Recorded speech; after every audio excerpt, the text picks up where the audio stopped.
अस्सलाम वालेकुम। यासीन आपके साथ हाजिर है इस मॉर्निंग ब्रीफिंग में। आज इस हफ्ते का आखिरी वर्किंग डे है। आज इस महीने का आखिरी वर्किंग डे है। आज ईद उल अज़हा और हज बैतुल्लाह के हवाले से भी बड़ा इम्पॉर्टेंट डे है। तो आज का दिन हर लिहाज से इम्पॉर्टेंट है। पाकिस्तान अरब वर्ल्ड में ईद उल अज़हा की खुशियों और जानवरों की कुर्बानियों के हवाले से लोग मसरूफ़ हैं और बैतुल्लाह में हज के हवाले से लोग वहाँ मसरूफ़ हैं और मनासिक हज की अदायगी कर रहे हैं।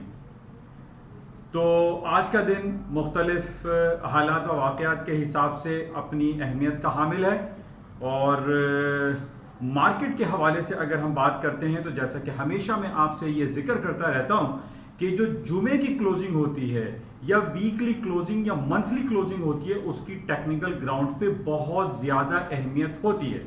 और आज इत्तेफाक से हमारे पास डबल क्लोजिंग आ गई है, यानी वीकेंड भी है और मंथ एंड भी आज आ गया 31 जुलाई।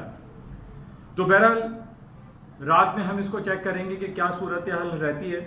लेकिन उन तमाम बातों से पहले आपसे हमेशा मैं ये जिक्र करता रहता हूँ, आज शुरू में जिक्र कर रहा हूँ कि इस YouTube चैनल को प्लीज़ आप सब्सक्राइब करें, लाइक करें, शेयर करें और अपने दोस्त अहबाब में इसको स्प्रेड किया करें। और ख़ास तौर पे वो तमाम बच्चे जो कि BBA, MBE, फाइनेंशियल अकाउंटिंग या फाइनेंस या इंटरनेशनल फाइनेंस के हवाले से जो स्टडीज़ कर रहे हैं वो ज़रूर इस क्लिप को सुना करें, देखा करें, शेयर किया करें, क्योंकि ये हालात हाज़िरा के हवाले से और इंटरनेशनल फाइनेंशियल मार्केट के हवाले से बड़ी इंपॉर्टेंट यूट्यूब क्लिप होती है।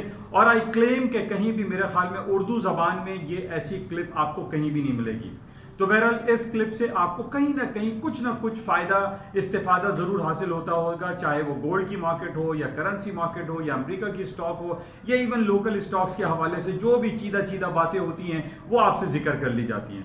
तो बहरहाल कुछ सिलसिला शुरू करते हैं मार्केट के हवाले से। मार्केट में कल हमारे पास बड़ी इंपॉर्टेंट इवेंट था जो कि मैंने कल सुबह आपको अर्ली मॉर्निंग ये बताया था कि अमेरिका की इकोनॉमी में 4 बड़ी कंपनीज की अर्निंग रिपोर्टें थी जो कि फैंग ग्रुप का हिस्सा हैं, जो कि ट्रिलियन और खरबों डॉलर कंपनीज हैं, जिसमें फेसबुक, एप्पल, अमेजॉन और अल्फाबेट, गूगल, इन चारों कंपनीज के कल अर्निंग रिपोर्ट आई रात के 1 बजे अमेरिका की मार्केट क्लोजिंग पे, पाकिस्तानी वक्त के मुताबिक 1 बजे। और इन तमाम मार्केटों में इसने एक अजीब भूचाल जैसी कैफियत रोनुमा हुई और मार्केटों ने बहुत ज्यादा प्लस और हायर साइड पे मार्केटें मूव कर गई।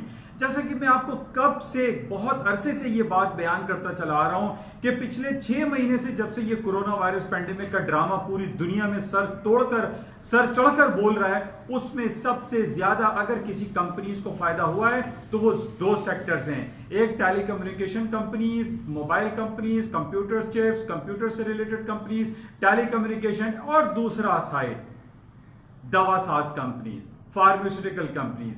कल हमारे पास ये जो 4 कंपनीज की रिपोर्ट आई, ये चारों की चार ही बिग टेक कंपनी जिनको कहते हैं, बिग टेक्नोलॉजी कंपनी कहते हैं, इन सब की अर्निंग रिपोर्ट्स बेहतरीन आए। रेवेन्यू जनरेशन में इजाफा हुआ, EPS में इजाफा हुआ, जिसकी वजह से कल रात की मार्केट में तकरीबन 200-300 point market, Nasdaq, Dow Jones, S&P तमाम हायर साइड पे चली गई।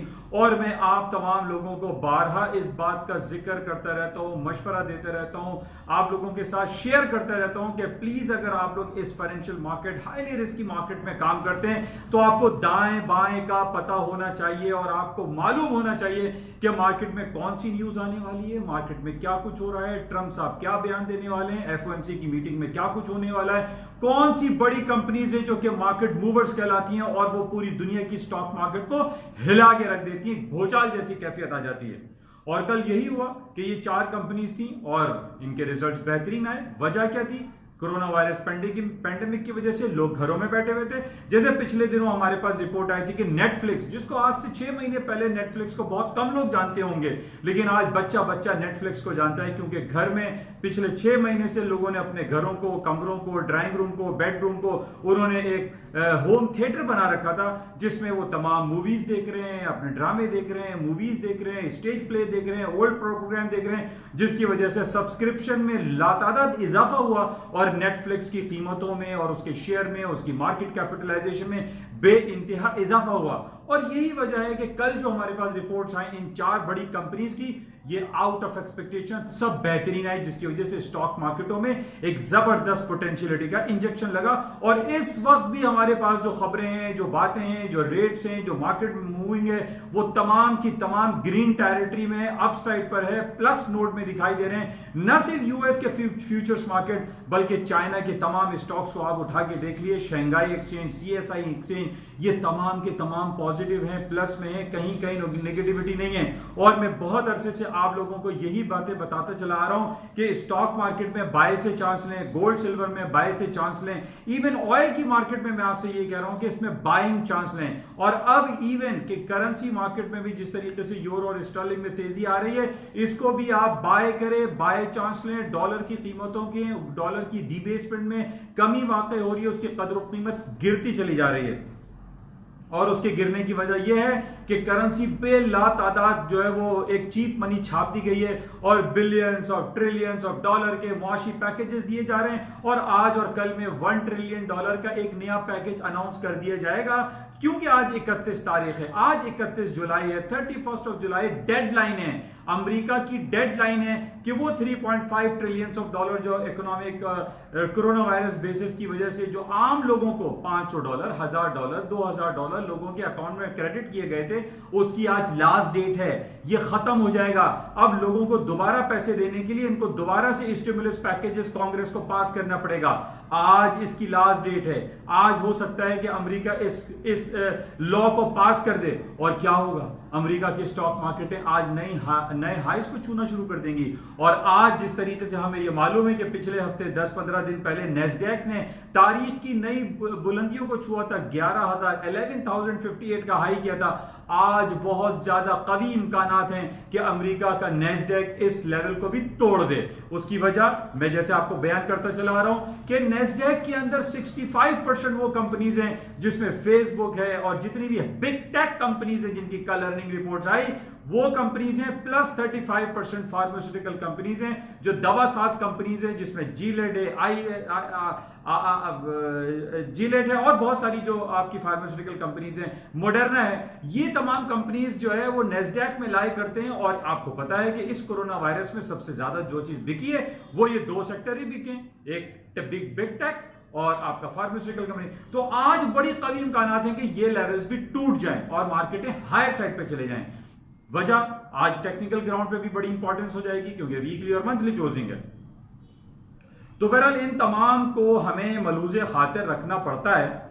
अच्छा, इसके साथ ही कल रात को मैं 3-4 दिन से आपसे बयान कर रहा हूं कि अमेरिकन कांग्रेस में 4 लोगों को बुलाया गया टेस्टिमनी के लिए। उन 4 लोगों में वही तमाम 4 लोग हैं जिनकी कल अर्निंग रिपोर्ट आई थी। Alphabet Google Sundar Pichai, Amazon Jeffrey Bezos, Apple Tim Cook और जनाब फेसबुक के हो गए मार्क जुकरबर्ग। इन 4 को ग्रिल किया गया, उन 4 को कांग्रेस में बुलाया गया। ये सारी वर्चुअल मीटिंग थी, यानी सब अपने वीडियो लिंक्स में बैठे हुए थे और कांग्रेसमैन जो थे, कांग्रेस वोमेन थे, वो इनसे सवालात करते रहे कि आपकी ये जो $1 ट्रिलियन कंपनीज हो चुकी हैं, जो कि खरबों डॉलर इनके एसेट्स हो चुके हैं, ये आप लोगों ने कैसे बना लिए? ये आप लोग दिन दुगनी रात चौगनी तरक्की कैसे करते चले जा रहे हैं? और अब हालत ये है कि ये बड़ी बड़ी कंपनीज फॉरेन डायरेक्ट इन्वेस्टमेंट जो पूरी दुनिया में कर रही हैं, ये पूरी दुनिया की इकोनॉमी को डिक्टेट करना शुरू इन्होंने कर दिया है। यानी अमेजॉन जो है वो इंडिया को डिक्टेट करता है, वो पाकिस्तान को डिक्टेट करता है, वो बांग्लादेश को डिक्टेट करता है। इसी तरीके से फेसबुक है, एप्पल है, अल्फाबेट गूगल है, ये तमाम जितने बड़े बड़े इनके चीफ एग्जीक्यूटिव ऑफिसर्स हैं या ओनर्स हैं, ये दुनिया के बड़े बड़े मुमालिक को डिक्टेट करते हैं। इवन क्या अमेरिका की कांग्रेस भी इनकी डिक्टेशन लेने पे लेती हुई दिखाई देती है।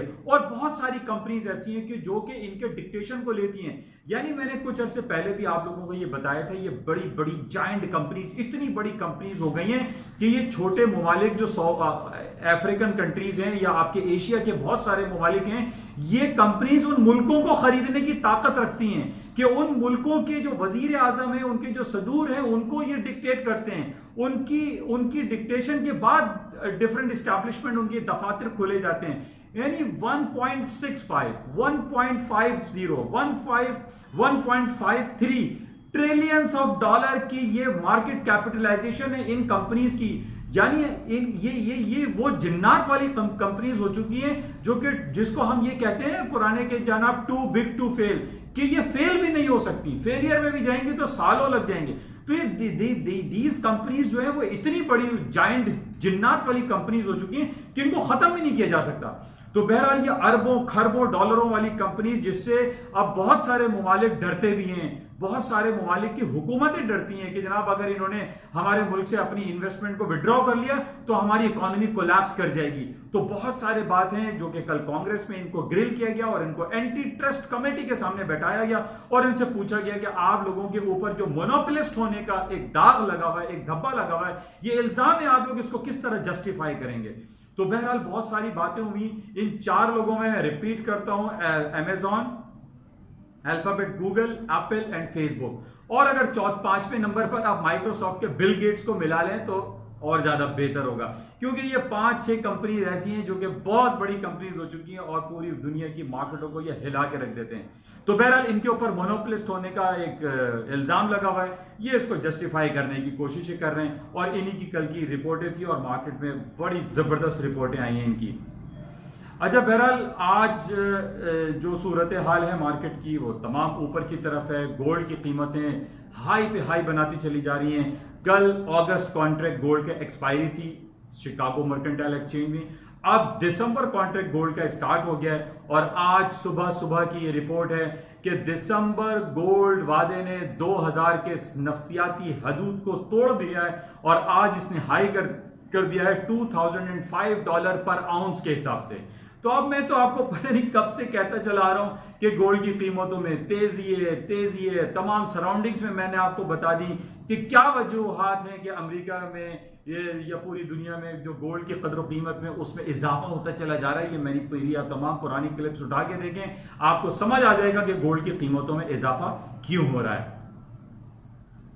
बहरहाल आज इस हफ्ते इस महीने का आखिरी दिन है, कल है ईद उल अजहा। पाकिस्तान में आज भी छुट्टी है, अब आइंदा 2-3 दिन हफ्ता इतवार भी छुट्टी रहेगी, हॉलीडे मूड रहेगा, लोग अपनी कुर्बानियों में मसरूफ रहेंगे और इन 2 दिनों में आपसे भी मेरी मुलाकात नहीं हो पाती है। संडे नाइट ईद के दूसरे दिन इंशाल्लाह रात में आपसे मुलाकात होगी और मैं कोशिश करूंगा कि जो इंपॉर्टेंट इवेंट्स इन 2 दिनों में हुए होंगे वो मैं आपको संडे नाइट लेट नाइट आपके साथ प्रेजेंट हूंगा, आपके साथ हाजिर हूंगा और मैं बताने की कोशिश करूंगा कि क्या कुछ हो सकता है। बहरहाल आप तमाम लोगों को ईद उल अजहा की पेशगी ईद मुबारक। कल ईद उल अजहा है पाकिस्तान और अरब कंट्रीज़ में। आप तमाम लोगों को कुर्बानी के जानवर मुबारक हो, ईद मुबारक हो और अपने दाएं बाएं लोगों का ख्याल करें। कुर्बानी के गोश्त सिर्फ घरों में ना रखें बल्कि अपने गरीब जो भी आपके दाएं बाएं हों उनमें भी ये तकसीम करें। और प्लस आज हुकूमत सिंध ने बहुत अच्छा ऐलान किया हुआ है कि कुर्बानी के जानवर गली सड़कों पे नहीं ज़िबाह किए जाएंगे, उनको एक डेसिग्नेटेड ग्राउंड दिया गया है। इलाके में जो बड़े मैदान हैं, इलाके हैं, कच्ची ज़मीन है, वहाँ पर अपने आप जानवर लेके जाइए, वहाँ पर उनको ज़िबाह कीजिए, अल्लाह के हुजूर उनको कुर्बान कीजिए। शहर में गंदगी ना फैलाएं, ऐसा ना हो कि हर तरफ जा बजा जो है गाय का और बकरों का और जानवरों का खून पड़ा हुआ हो जिससे बाद में ताफुन उठे और हम और आप उससे बीमारियों का शिकार हो जाएं। तो आप तमाम लोगों से गुजारिश है कि हुकूमत सिंध ने जो ये ऐलान किया है कि खुली जगह पर कच्ची ज़मीन में ले जाकर आप अपने कुर्बानी के जानवर को ज़िबा कीजिए, इसको आप रिलीजियसली प्लीज़ फॉलो करें और शहर को साफ सुथरा रखने में अपना भरपूर किरदार अदा कीजिए। शुक्रिया, खुदा हाफिज़।